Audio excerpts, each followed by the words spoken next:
Hi, so will I just begin then, yeah? Do you want me just to start talking or... Oh, you can't hear me. How do I fix that? On mute. Hi, sorry. Will I just start then, yeah?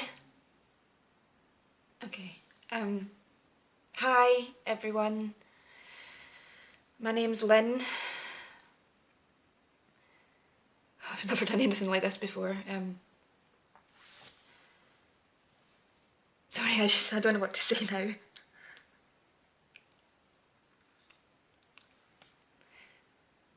I work in a supermarket. It's okay, I guess. I'm just a cleaner. So they say. I do the toilets, and then like if there's mess on the floor, or say like a wee one or even a big one like has an accident, then I clean that up too. I don't mind. It's a job, isn't it? I don't mind working on mine either, so. Somebody got stabbed once in L12 with a broken ketchup bottle. There was blood and sauce pishing about all over the flare, broken glass, pickled onions flying about, and who cleaned that up? I cleaned that up. Me. By myself. Went 2 hours out of my shift because of it. I didn't go home till midnight. Stay with my mum. It's always just been me and mum. Nobody else. There's no siblings or aunties or uncles or cousins or even grandparents. It's just always been me and mum. She lost her parents when she was quite wee, and there was no other family, so she went to stay with a family friend. When she was 16, she left and she never saw them again, so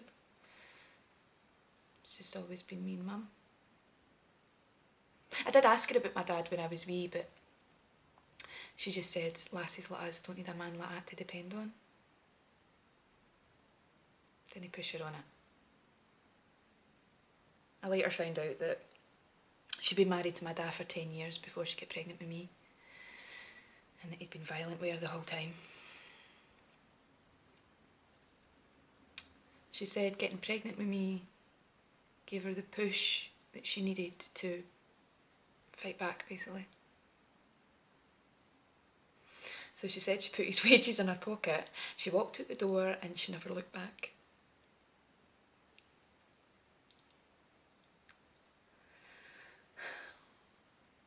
I've never needed anybody else but mum. I never felt like I was missing out. Didn't really make pals in school. Nobody really wanted to be my pal.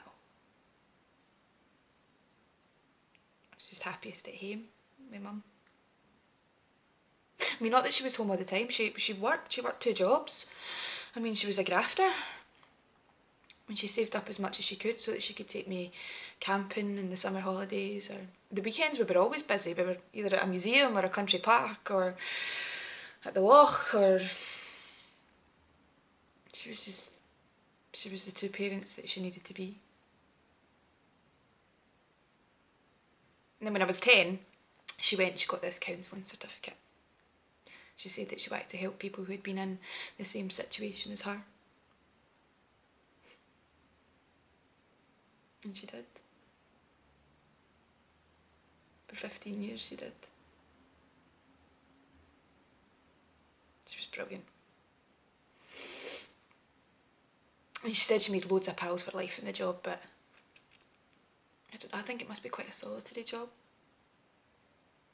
I mean, I never met any of her pals anyway, so...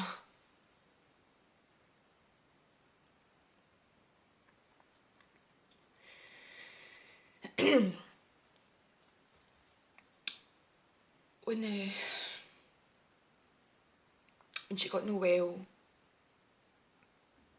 that's when everything changed. I was doing this course. I wanted to be a farmer, so I was doing this agriculture course. But I gave that up to look after mum because, well, she was my priority. And she's got nobody else, so I've got nobody else.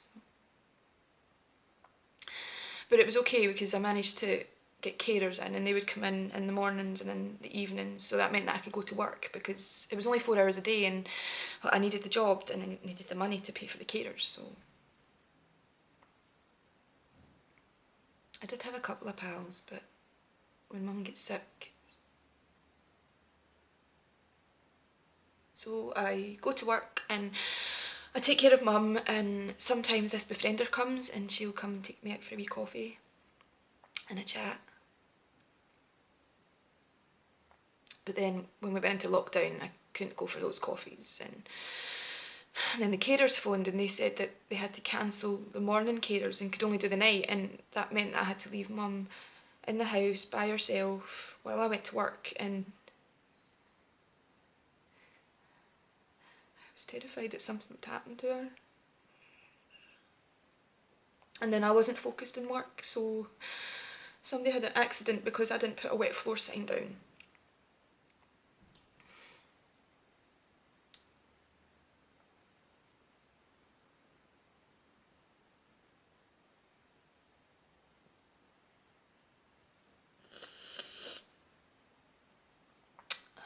We got a phone call last week. Tell you, the only people that phone us as debt collectors are windy salesmen, but I got a phone call last week. I just finished tidying up Mum's room and I'd got her this really cute duvet cover with all these little dachshund puppies on it that she likes. And the work had sent some flowers and everything was looking good for her coming back.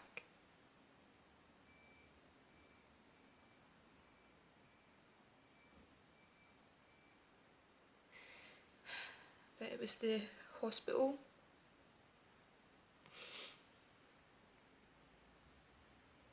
They'd said that Mum had got worse overnight.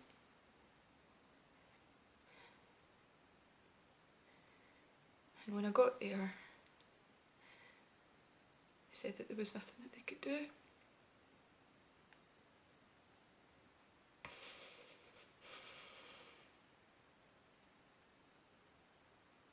They said that she'd caught a virus and all her organs just started to shut down.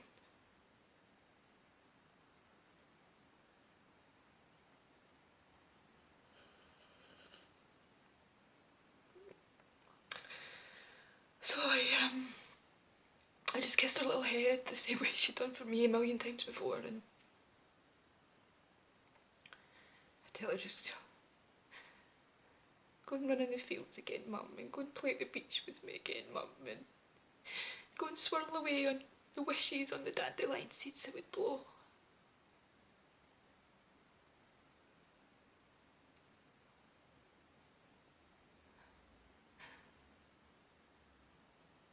I let her go.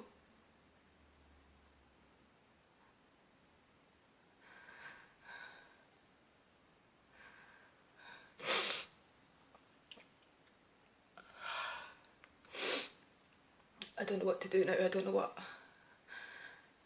She wanted to be cremated, but I can't even be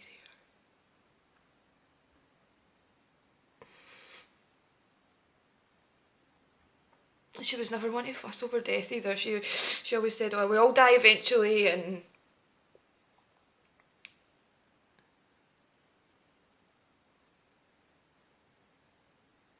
she sorted everything. She paid off the mortgage and she'd paid off all the bills, and she said that I didn't have to worry. But I do worry. I do worry because I don't know how to be here without my mum.